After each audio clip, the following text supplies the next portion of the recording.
ఈ క్లోజ్ రిలేటివ్గా చూడట్లేదు, మేనమామలాగా లేకపోతే తల్లిలాగా చూడలేదు ఓటర్లు, అందుకని అతను గెలిపించారు. ఈయన కూడా అది పెద్ద సీరియస్గా కాదు, అతనికి అవసరమై పెట్టుకున్నాడు, అది తప్పు అనొచ్చుకోడు, తప్పులేదు. అలాంటి సందర్భంలో అతనికి అసలు అదేంటది అన్నిటికంటే విచిత్రం,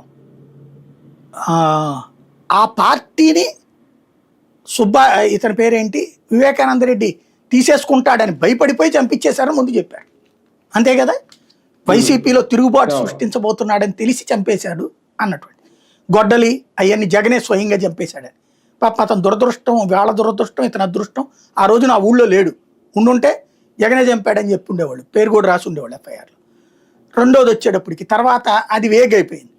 అప్పుడు ఏం కవర్ చేసుకొచ్చారు, అవినాష్ రెడ్డికి టికెట్ ఇస్తే అవినాష్ రెడ్డికి టికెట్ ఇవ్వద్దు, నాకన్నా ఇవ్వు, మీ అమ్మకన్నా ఇవ్వు, మీ చెల్లికన్నా ఇవ్వు అని అడిగాడు, అందుకు అవినాష్ రెడ్డి చంపేశాడని చెప్పారు. టికెట్ ఇచ్చేవాడు జగన్మోహన్ రెడ్డి అయితే అవినాష్ రెడ్డి వివేకానంద రెడ్డి ఎందుకు చంపడం? ఇచ్చేవాడిని కదా ఏదైనా చేయాల్సింది, అతను తీసుకునేవాడిని ఎందుకు చేస్తాడు? తీసుకుంటే ఇస్తే కదా అతను బేసిక్గా. ప్లస్ అవినాష్ రెడ్డిని గెలిపించమని ఎన్నికల ప్రచారం చేస్తున్న వివేకానంద రెడ్డిని అవినాష్ రెడ్డి చంపాలా? ఆ పూట కూడా అవినాష్ రెడ్డి ప్రచారమే కదా చేస్తుంది, అతను ఎందుకు చంపాలి? బట్ మేము చెప్పాం, మేము రాసాం, ఎందుకంటే జగన్ మీద మేము ఎలాంటి విషపు కథలన్నా అలుగుతాం అనుకోండి, దాని మీద సిబిఐ